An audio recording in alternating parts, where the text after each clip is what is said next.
Well, good afternoon, all you long-distance motorcycle riders and roadside America attraction people. This is not one of those videos. It's a long-distance one because it was like 900 miles from St. Augustine to come up here to Indianapolis, but I stopped in. I stopped in at Oaklawn Memorial Cemetery over in off Allisonville Road. That's where my grandparents are interred. Hugh Maurice Jones Sr. and Helen Marguerite Jones, and to visit their graves. And now I'm at Crown Hill Cemetery to visit my father, Thomas Theodore Jones Sr., and Jan Jones, his second wife, Rachel's mom.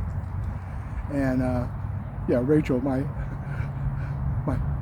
other sister, that's almost the same age as my daughter, which is kind of funny. But yeah, Dad's starting over late in life like that. But yeah, it's been 5 years since I last was here to visit their graves. And, you kind of wonder, it's not like the Great Pyramid of Khufu. Like, what's all this going to look like in 3,000 years or something like that? It's like, how permanent is it? And I saw a YouTube video talking about existential being and life and all that, and it's like 200 years after your passing, just about, well, everybody who ever knew you will have passed also. So unless you're somebody famous like Marilyn Monroe or James Dean or Elizabeth Taylor or maybe even Taylor Swift, will anybody have ever remembered you being here? And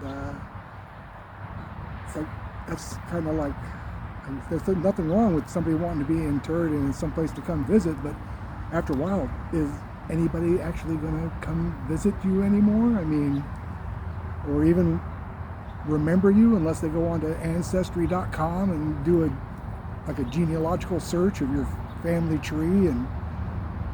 But yeah, it's like I've done my will and everything like that, and it's like gonna have a burn and bag job, and ashes go to the kids. And I actually haven't even discussed or thought about where to do my ashes. My mother, Tomiko Tajima Jones, I don't know where this came from, but she wanted her ashes to be thrown off the Golden Gate Bridge in San Francisco, and I don't even know where that all came from. My sister, Becky, she complied with those wishes, but we moved around so much when we were in the military. I don't even remember San Francisco, and I don't remember my mother ever visiting San Francisco or having any family or friends in San Francisco, so I don't even know what that's all about. But I do have a memorial urn of my mom's ashes in the drawer, so it's like, if I ever think about my mom, I have that to go to, But I guess if I ever go to the Pacific Ocean or to San Francisco, I can just stand out there by the water and go, "Hey, Mom." So I guess that's all well and good. But yeah, I don't mean to be a doggy downer about stuff like that, but I turned 71 in June, and I'm still kicking. I'm still riding the bike, and I'm going places and doing things and trying to stay as active as I can. I'm not exactly in the total best of health. I take blood pressure medication and whatnot, but I like to stay active, And so I think that counts in my favor, even though I do have some poor health choices with White Castle hamburgers on occasion, like up here in Indianapolis, and still smoking, still drinking the bourbon, and not as much of the bourbon anymore. And the cigarettes I really don't do as much, but yeah, pack it with 2-3 days maybe. So yeah, it's like I don't know when there's going to be the next time I'm going to be able to come up here to visit them. So this could be the last hello hurrah, for seeing family members. But they'll always be in my heart. I mean, I have good memories of my grandparents. I mean, I said a few words at their grave. It's like for my grandfather, Hugh Jones, he taught me about woodworking, metalworking, photography, because he had a dark room in the basement, and he had a wood shop, and I used to make like bird houses and all kinds of little stuff, spending the weekend at their house, and my grandma Helen, she used to read the Bible to me at bedtime, and she was a great cook, and so was my great grandmother. I had good memories of all that, cooking Sunday dinners and all, and so I don't have a whole lot of complaints there. My father, he taught me a lot about cars, discipline. He was a combat veteran from Korea, and he had his demons early on.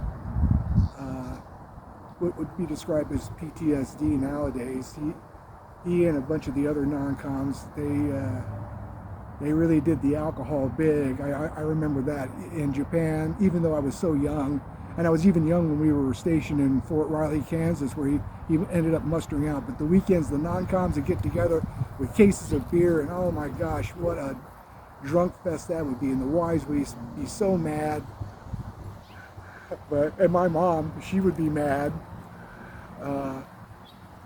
But yeah, I mean, he taught me a lot. I mean, and there was some physical discipline involved there, but I think that teaches you the repercussions of your actions. And I'm sure I was a handful for him when I got to high school, because I really got in with a crowd and kind of ran amok there for a while, and which was also funny and pleasant memories, and at the same time terrible, because at least, I didn't cause him any trouble with the law. Because he always told me, he goes, you get one free get out of jail card. He goes, but it better not be a capital crime, because I'm not mortgaging the house for your bail or anything like that. You'll rot in jail. He says, so if you're going to do something stupid, don't get caught. So I actually followed his warning, and I never did anything too stupid to warrant that. I actually can't say that about some of my friends from high school who got into some serious trouble, but not me. And I never threw anybody under the bus, for things that they did.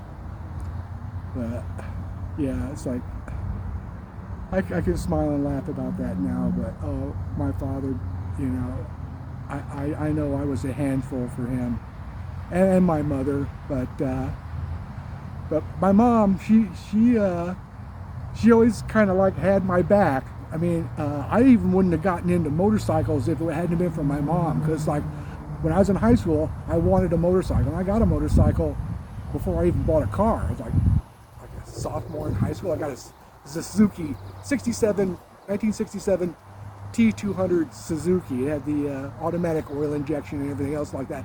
And my father was adamant, no way are you getting a motorcycle, they're just too dangerous, blah, blah, blah. And my mom goes, Tom, you remember we used to ride little motorcycles and scooters all over Japan when you were stationed there and stuff like that. And she really kind of browbeat him, and then they let me buy the motorcycle. I didn't have enough money, so they bought it, and I made payments to them. It was like $900, and I worked through high school. I mean, and I had good jobs too. I mean, I didn't do fast food. I worked actually at restaurants, like in the kitchen, dishes, and then bussing tables, and finally ended up being like an assistant cook thing at the Sheraton. They wouldn't let me do steaks, but I would be doing chicken livers and chicken and that kind of thing and stuff, but no steaks, no lobster tails. But it paid actually pretty darn good. And it's like by the time I graduated from high school, I had a motorcycle, and I had that a little Italian sports car, a Fiat 850 Sports Spider, a little two-seater. And actually it came in quite handy, because that was during the oil embargo, and the gas prices were so high, and they had the even and odd days, and all my friends were driving like big block Chrysler and Chevys and stuff, and they were like banging the gas, and that little car was like sipping the gas. It was like 40 plus miles to the gallon. I mean, I drive that a long time. But you know, my parents, they both had Cadillacs.